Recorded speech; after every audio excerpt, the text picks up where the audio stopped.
నేను ప్రేమించు వారిని అందరినీ గద్దించి శిక్షించుచున్నాను. ఏమయ్యా, ప్రేమించే వాళ్ళకి నొప్పి తగలకుండా చూసుకుంటారు కానీ గద్దించి శిక్షించడం ఏమిటాయా? గద్దింపులో ఉంచాడు, శిక్షలో ఉంచాడు. శిక్ష అంటే శిక్షణము, శిక్ష అంటే శిక్షణము. పాడు కాకుండా, నాశనం కాకుండా, నశించిపోకుండా, భ్రష్టత్వం కాకుండా, భక్తిహీనులం కాకుండా కృపగల దేవుడు మనల్ని నానావిధ శ్రమలలో నడిపించుట మనకెంత క్షేమము, ఎంత మేలు. అబ్బా, అన్యులు సమృద్ధిగా దీవించబడుతున్నారన్న. సొదొమ గొమొర్రా వాళ్ళు కూడా బాగా దీవించబడ్డారు. నోవా దినములలో కూడా జనులు తినుచు, త్రాగుచు, కొనుచు, అమ్ముచు, నాటుచు, కోయిచు, పెళ్లికి ఇచ్చుకొనుచు, పెళ్లి చేసుకొనుచు సూపర్గా ఉన్నారు. మరి వాళ్ళని బట్టి కూడా మెచ్చుకుందామా? ఒక్క దెబ్బలో పోయారు మొత్తం. కానీ నోవా నవ్వుల పాలయ్యాడు. తన ధనాన్ని రక్షణ ఓడ కొరకు సిద్ధపరచుకోవడానికి పెట్టేసుకున్నాడు. నోవా సమాజంలో తృణీకరించబడ్డాడు. కానీ మిగిలిన వాళ్ళు బాగున్నారు. కానీ ఒక్క దినమందే మొత్తం నశించిపోయారు. బాగా గుర్తుపెట్టుకోండి, ఒకని కలిమి విస్తరించుట వాని జీవమునకు మూలము కాదని యేసయ్య చెప్పాడు. ఎంతమంది గుర్తుంది? ఏమయ్యా, బైబిల్ చదువుతున్నారా?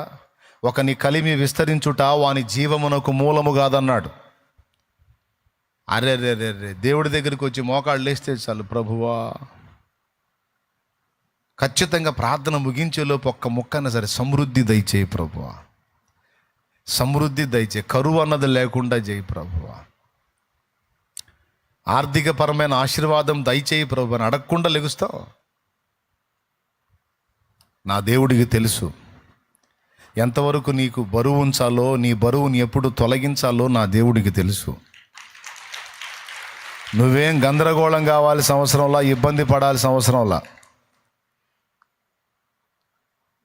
కొంతమంది ఒక పక్క అప్పులు పెట్టుకుంటారు, ఒక పక్క ఆస్తులు పెట్టుకుంటారు. ఒక పక్క అప్పులు పెట్టుకుంటారు, ఒక పక్క ఆస్తులు పెట్టుకుంటారు. మనశ్శాంతి పాడు చేసుకుంటారు. పోతే పోయినాయి ఆస్తులు. అవసరమైతే తెగనమ్మి నీ మీద బరువు తీసేసుకో. ఆస్తులు లేకపోయినా ఉండటానికి, తినటానికి అంత ఆహారం దొరికి ప్రశాంతంగా నెమ్మదిగా నీ బతుకు సాగిపోతే స్తోత్రం. అలా కాకుండా నీవు సమృద్ధి చేత నింపబడి తినుచు, త్రాగుచు, కొనుచు, అమ్ముచు అన్న మెట్టికి వెళ్ళిపోయావంటే చివరికి వాళ్ళ అంతస్తులోకి వెళ్ళిపోతావు. దేవుని ఉగ్రతకు పాత్రమవుతావు. దేవుడు తన పరిశుద్ధులను ఆయన బ్యాలెన్స్ చేసుకుంటాడు. మళ్ళీ చెప్తున్నా, దేవుడు తన పరిశుద్ధులను ఆయన బ్యాలెన్స్ చేసుకుంటాడు. ఆ బ్యాలెన్స్లో భాగంగానే లోకమంతా భోగాలలో మునిగిన మనల్ని అయితే శ్రమ కొలిమిలో ఉంచుతాడు. ఏంటి అని పాయింట్అవుట్ చేయకూడదు దేవుణ్ణి. నీ తండ్రి చేయు శిక్షను తృణీకరింపవద్దు అన్నాడు. నాకే ఎందుకు ఇలా, లోకమంతా బాగుంది, నాకే ఎందుకు ఈ బాధలు, నాకే ఎందుకు ఈ సమస్యలు, నాకే ఎందుకు ఈ శోధనలు, నాకే ఎందుకు ఈ అప్పులు, నాకే ఎందుకు ఈ అవమానాలంటే నీకే రక్షణ కార్యం జరిగింది. నీవే నిత్య జీవమునకు నిర్ణయించబడ్డావు. నీవే జీవగ్రంథంలో పేరు సంపాదించుకున్నావు. నీవే దేవుని రాజ్య వారసురాలివయ్యావు. నీవు, నీ కుటుంబం రక్షణ మార్గంలో ఉంది. అందుకే నిన్ను దేవుడు ప్రత్యేకంగా ట్రీట్ చేస్తున్నాడు. వద్దంటే వదిలేయి, పో, కలిసిపో లోకంలో. నీకు కూడా భోగాలు వస్తాయి, పోదు కానీ పెందలాడి. వద్దా? అట్లయితే నా తండ్రి చేతి కింద ఆయన శిక్షణలో క్రమముగా ఎదుగు, భద్రముగా ఉంటావు. వాడు ఉపయోగించే తంత్రాలలో ఒక తంత్రం ఏంటంటే నిన్ను మత్తిలా చేయటం. మత్తిలా చేయటం అంటే ఏంటో తెలుసా? నీకు సమృద్ధి వచ్చిందనుకో, ఒత్తిళ్ళు తగ్గినాయి అనుకో, ఆటోమేటిక్గా ప్రార్థన పట్ల ఆసక్తి తగ్గిపోయింది. ఎందుకంటే మన ప్రార్థనా జీవితం అంతా కూడా సమస్యలతో లింక్ అయి ఉంటుంది. అది మన దరిద్రం. సమస్యలు తీవ్రంగా ఉంటే ప్రార్థన కట్టలు తెంచుకుంటుంది. కన్నీటి ప్రార్థన, భారం. సమస్యలు తక్కువగా ఉన్నాయి అనుకో, ప్రార్థన చేసే అవసరం ఏముంది? ఇలాగా సమస్యలకి ప్రార్థనకి లింక్ పెట్టుకొని కూర్చున్నందున వాడేసే మంత్రం ఏందో తెలుసా? సమస్యలు సాల్వ్ అయ్యేటట్టుగా వాడు ప్లాన్ చేశాడంటే చాలు, సమస్యలు పోతే అమ్మాయి కూర్చుంటుంది కదలకుంటే, ప్రార్థన లేదు, దాన్ని బొందాలు లేదు అనుకున్నాడంటే వేస్తాడు, ఆ పని చేస్తాడు. ఏం లేదు, 4 మెతుకులు రాల్చాడంటే అవుట్. కడుపు నిండిందంటే ప్రార్థన ఎగ్గొడతాం. అరే, మా ఫ్యామిలీలో నేను చూశానండి, నా కుటుంబంలో నేను చూస్తున్నాను, ఇప్పుడు కూడా చూస్తున్నాను. బాగా తట్టెడప్పులు అయినప్పుడు, ఊపిరి సలపనటువంటి పరిస్థితుల్లో ఉన్నప్పుడు ఎవరినన్నా కలిసి మోకాళ్ళ మీదే కనపడ్డారు. బాగా భక్తిగా ప్రార్థన, ఎవరికి వాళ్ళు పర్సనల్ ప్రేయర్, ప్రభువా ఈ పరిస్థితుల్లోంచి బయటే తండ్రి అని. శ్రమలు తీరిపోయినాయి, సమస్యలు పోయినాయి, ఏంది బాధలు తక్కువ అయిపోయినాయి, ఏంది ఇప్పుడు ఏదన్నా ప్రెజర్ ఉంటే గింటే నాకు ఉంటుంది, మిగిలిన వాళ్ళకి లేదు. కాబట్టి ఇప్పుడు వాళ్ళు, నేను స్టార్టింగ్లో చూసినంత ప్రార్థన అనుభవంలో అయితే ఇప్పుడు నాకు కనపడట్లా. సభాముఖంగా చెబుతున్నా. ఎందుకు వీళ్ళు ఇట్లా తయారయ్యారు? ప్రార్థనా జీవితంలో అంతకుముందున్న ఫోర్స్ ఇప్పుడు ఎందుకు లేదు అంటే, వీళ్ళ ప్రార్థనా జీవితం నాటి సమస్యలను ఆధారం చేసుకొని ఉన్నందున, సమస్యలు ఉన్నప్పుడు మండింది వాళ్ళ ప్రార్థనా జీవితం, సమస్యలు పోయిన తరువాత ఎండింది. ప్రార్థన విషయంలో అంత తీవ్రత లేదు, ప్రార్థన విషయంలో తీవ్రత కోల్పోయారు.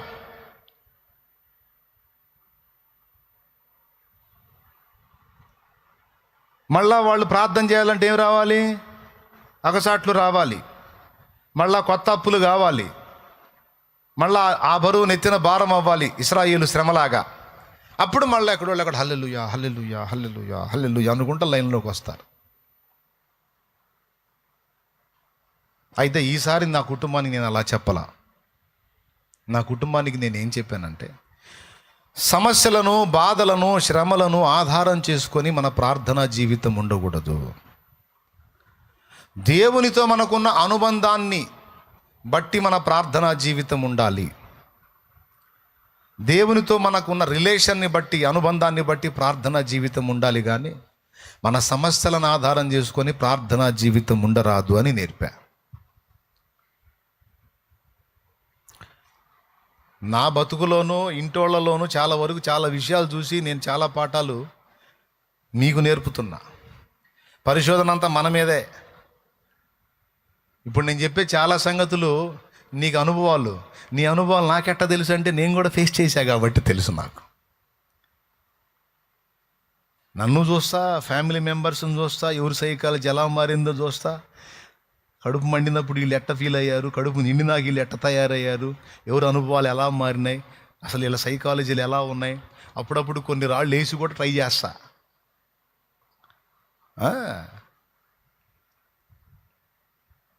నిరంతర పరిశోధకుడిని. దేవునికి స్తోత్రం, హల్లెలూయా. నేను ఈరోజు చెప్పిన ఈ సందేశం చాలా కీలకమైంది. దీన్ని కోల్పోయారంటే దారిద్ర్యపు రేఖకు దిగుకి వెళ్ళిపోతారు, ఆధ్యాత్మిక దరిద్రులు అవుతారు. జాగ్రత్త, పోగొట్టుకోవద్దు. దయచేసి హృదయాల్లోకి తీసుకోండి. ప్రార్థనా జీవితం దేంతో ముడిపడి ఉండాలి? సమస్యలతో ముడిపడి ఉండాలా? అట్లయితే సమస్యలు తీరిన తర్వాత పోతుంది.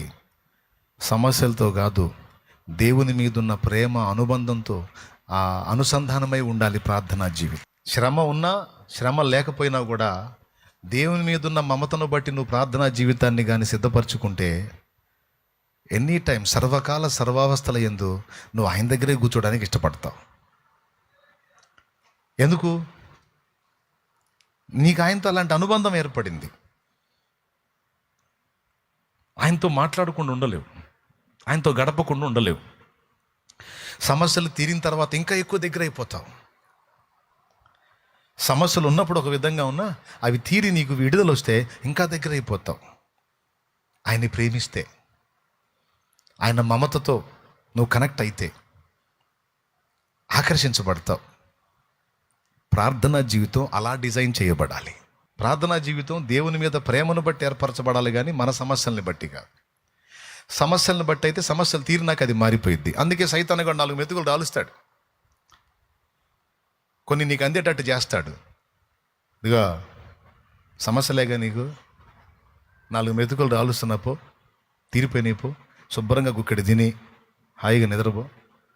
అదిగో సినిమా చూడు, అదిగో కొత్త సీరియల్ స్టార్ట్ అయింది, సూపర్, తీసి చూడు. అదిగో సెల్ ఫోన్లో ఈ చెత్త అంతా చూడు, అది ఇది చూడు, అది చూడు. ఇంకా ప్రార్థన వదిలేసే, ప్రాబ్లమ్స్ పోయినాయి కదా. ఆదివారం చర్చికి పో, నేను కాదంటే కదా, పో. పాటలు పాడు, వచ్చిన కాడికి సందా వేసిరా, సందాకు కూడా డబ్బులు ఇస్తా, నేనే ఇస్తా, పో అంటాడు. నిన్ను మత్తిలా చేస్తాడు. నువ్వు మత్తుగిల్లావంటే అవుట్.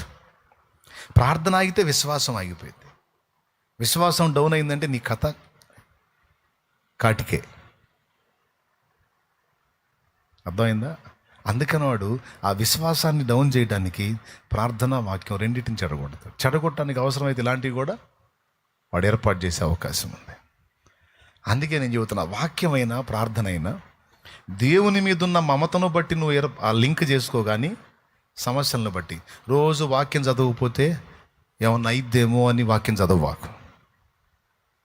రోజు ప్రార్థన చేయకపోతే సమస్యలు పోవేమో అని ప్రార్థన చేయవాలి. నీ ప్రార్థనా భారం, వాక్య భారం సమస్యల్ని బట్టి కాదు, కానీ దేవుని బట్టి ఉండాలి. తాగుబోతోళ్ళని చూడండి, మందుతో వాళ్ళు ఏర్పరచుకున్న అనుబంధం ఎలాంటిదో తెలుసా? అది ఆనందానికి దుఃఖానికి మధ్యలో ఉండింది కాదు, అది వాటికి అతీతంగా ఏర్పరచుకున్నాడు వాడు అనుబంధాన్ని. ఆనందాన్నో దుఃఖాన్నో బేస్ చేసుకొని వాడు దాన్ని కనెక్ట్ అవ్వడు. త్రాగుబోతూ కావాలంటే అడిగి చూడండి, దానికి అతీతంగా అనుబంధం ఏర్పాటు చేసుకొని ఉంటాడు బాటిల్తో. ఎలాగో చెబుతాను నేను.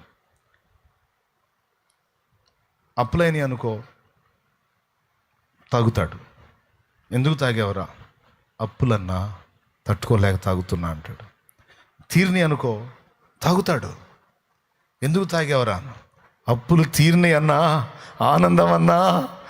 అరే, మందు మాత్రం మానుకో. ఎట్లా మానుతానన్నా? ఆ అనుబంధమే వేరు.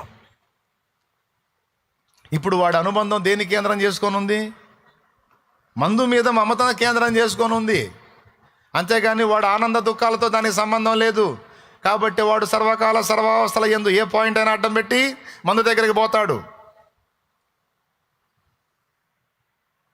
అర్థమైందా?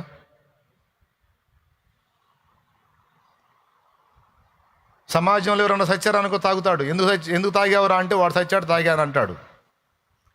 ఎవరు సాగుపోయినా తాగుతాడు. ఎందుకు తాగుతున్నారంటే నా సమాజం చల్లగా ఉంది, ఆనందం పట్టగలేక తాగుతున్నా అంటాడు. మొత్తానికి మందు దగ్గర పోకుండా మాత్రం వాడు మానుకోలేడు. అంటే ఏదన్నా చూపించి, ఏదో వంక చూపించి మందు కాడికి పోకుండా వాడు ఉండలేడు. దేవుని విషయంలో మనకి అలాగా కనెక్ట్ అవ్వాలి. తాగుబోతుడి దగ్గర నేర్చుకోవడానికి పాఠాలు ఉంటాయి మనకి. దేవునికి స్తోత్రం. గతంలో చెప్పా. ఇప్పుడు వాడు దేన్ని కేంద్రం చేసుకున్నాడు? సమస్యల్ని, ఆనందాన్ని కేంద్రం చేసుకున్నాడా, లేకపోతే మందునే కేంద్రం చేసుకున్నాడా?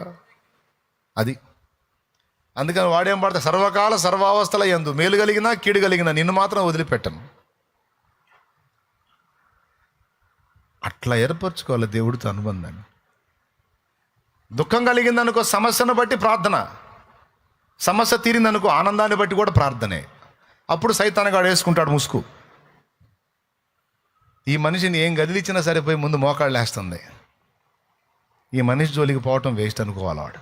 నేను నా ఇంటి వారు దేవుణ్ణి అట్టి విధముగానే ప్రేమించాలని ఆశిస్తున్నా. నా ఇంటి వారు కూడా అలా ప్రేమించాలి. దేవునితో గడుపుదాం రండి, దేవునితో మాట్లాడుకుందాం రండి, దేవునితో గడుపుదాం రండి. శ్రమ కలిగిన వేళ గడుపుదాం రండి, సంతోషం కలిగిన వేళ గడుపుదాం రండి. పని దినమున ఖాళీలో గడుపుదాం రండి. పని లేకుండా దేవుడు ఫ్రీ ఇస్తే ఆ ఫ్రీలో ఎక్కువ దేవునితోనే గడుపుదాం రండి అనుకుంటే ఎంత బాగుంటుంది. నా కుటుంబమా అని నా కుటుంబానికి చెప్తా. ఈరోజు సంఘం అనే నా కుటుంబానికి కూడా అదే చెప్తున్నా. బిడ్డలారా రండి, నాన్నతో గడుపుదాం రండి, నాన్నతో సహవాసం చేద్దాం రండి, నాన్నతో టైం స్పెండ్ చేద్దాం రండి, నాన్న మాటలు విందాం రండి, నాన్న గురించి ధ్యానిద్దాం రండి, నాన్న గురించి ప్రార్థిద్దాం రండి, పాడుదాం రండి, నాన్నతో మాట్లాడుకుందాం రండి.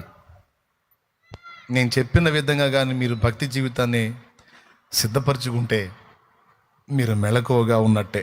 నేను నమ్ముతున్నా మీకు అర్థమైందని క్లియర్గా. మీకు ఆ విధంగా సిద్ధపడతారని నేను నమ్ముతున్నాను. నా హృదయం ఎంత అభిలషిస్తుందో అలా వెళ్ళాలని, నా మనసు ఎంత ఉవ్విళ్ళూరుతుందో అలా వెళ్ళాలని, సమయమందును అసమయమందును, మధ్యరాత్రిలోను తెల్లవారుజామునను ఆయనతో కూర్చోవాలి, ఆయనతో మాట్లాడాలి, ఆయన్ని మహింపరచుకోవాలి. మన బంధము అనుబంధము. భక్తులు అలా డిజైన్ చేసుకున్నారు, తమ భక్తి జీవితాన్ని, ఆత్మీయ జీవితాన్ని అలా అలా రెడీ చేసుకున్నారు. అందుకే విశ్వాసులు పడతా లెగుస్తా మండుతా చల్లారుతా ఉండొచ్చేమో, కానీ దైవజనులు అలా ఉండరు చూడు. వాళ్ళ ప్రార్థనా జీవితం కానీ, వాక్య ధ్యానం కానీ, ఆత్మీయ అనుభవాలు కానీ అలా ఉండవు చూడు. ఆ విషయంలో మెళకువగా ఉంటారు. ఎందుకు? అలా ఏర్పాటు చేసుకున్నారు దేవునితో అనుబంధాన్ని. ఒకవేళ ఇంతవరకు నీకు అలాంటి అనుభవం లేకపోతే ఇక నుంచి నువ్వు అలా డిజైన్ చేసుకో. సమస్యను బట్టో సంతోషాన్ని బట్టో కాదు, సర్వకాల సర్వావస్థల యందు ఆయనతో గడపడానికి నీ మనసు ఉవ్విళ్ళూరాలి. ఆయన కంటే ఎక్కువ ఏది లేదు అని నీకు అర్థం కావాలి. నా ఇంట్లో నేను గతంలో రాసుకున్నాను, ప్రార్థన కంటే, వాక్య ధ్యానం కంటే మించినది ఏదీ లేదని నీవు ఎరుగుదువా? దానికంటే ఉన్నతమైన పని ఏమిటి అని రాసుకున్నా, క్వశ్చన్ మార్క్. దేవుడితో మాట్లాడుట కంటే, దేవుని స్వరము వినుట కంటే ముఖ్యమైన పని ఏమిటో చెప్పమ్మా అని రాసుకున్నా. నువ్వు వాటికి తక్కువ టైం ఇచ్చి మిగిలిన చెత్తంతా ఎక్కువ టైం గడుపుతున్నావు. ఏది గొప్పది, ఏది ముఖ్యమైంది, ఏది శ్రేష్టమైంది, ఏది అవసరమైంది? సమస్యలకు సమాధానం ఆయన పాదాల దగ్గరే ఉంది, అక్కడే వెతికా. సమస్యలు తీరినప్పుడు ఆనందం కూడా ఆయన పాదాల దగ్గరే ఉంది, అక్కడే వెతికా. వెతకాలి. శ్రమల్లో ఉన్నావా? ఆయన పాదాలు వెతికావు, శ్రమ తీర్చాడు. అప్పుడు ఇంకా ఎక్కువగా ఆయన పాదాల దగ్గర గడపాలి. భార్యాభర్త ఇద్దరు కలిసి పని చేసుకున్న అప్పులు తీరలా. దేవుడు దయదలిచి ఒక అద్భుతం చేశాడు, అప్పు తీరిపోయింది, బాధ కొలిక్కొచ్చింది. ఇప్పుడు భర్త ఒక్కడే పని చేస్తే సరిపోతుంది, భార్యకు ఫ్రీ దొరికింది. ఇప్పుడు భార్య ఏం చేయాలి? దేవుడు విడుదల ఇచ్చాడు కనుక ఆ కృతజ్ఞతతో దేవునికి దగ్గర అవ్వాలి. కానీ భార్య ఏమవుతుందో తెలుసా? లోక చెత్తకు దగ్గర అవుతుంది. మీరు ఆలోచించండి. శ్రమ కొలిమిలో మనం ఉన్నప్పుడు దేవుణ్ణి ఆశ్రయించాం, విడుదల వచ్చినప్పుడు మరి ఎక్కువగా ఆశ్రయించాలి. రాత్రి పగళ్ళు పని చేసుకునే దినాల్లో దేవుణ్ణి ఆశ్రయించావు. ఇప్పుడు ఒక పూట పని చేస్తే చాలు, నీకు 2 పూట్ల పని చేసినంత ధనం వస్తుంది అంటే ఆ మిగతా సమయం నువ్వు దేవుడితో గడపాలి. దేవుడు ఇచ్చాడు ఆ ఫ్రీడమ్. కానీ నువ్వేం చేస్తున్నావు? ఏమో నువ్వే ఆలోచించుకో, నేను కూడా ఆలోచించుకోవాలి, అందరూ ఆలోచించుకోవాలి. విడుదల ఇచ్చినప్పుడు ఇంకా ఎక్కువగా దేవునికి దగ్గరికి అవ్వాలి. కానీ ఇదేంది, విడుదల దొరికి నాకు పూర్తిగా దూరం అయిపోయే దరిద్ర కొట్టు స్థితికి దిగజారిపోయారేంది? వాస్తవమా కాదా? పచ్చి నిజం. సరిదిద్దుకోండి.